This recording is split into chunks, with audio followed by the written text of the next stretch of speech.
ang pagbantay sa sugat. Ang suga mo pasigaan ngadto sa mga balod.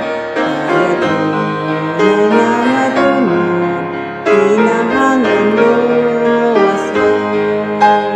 Ang pangit ni Kikoy nagubos na ang unos ang mata sa nangalunod na pangita sa suga. Ang suga mo pasigaan ngadto sa mga balod. Kaya dunay nangalunod kinahanglan luwason. Ang suga mo pasigaan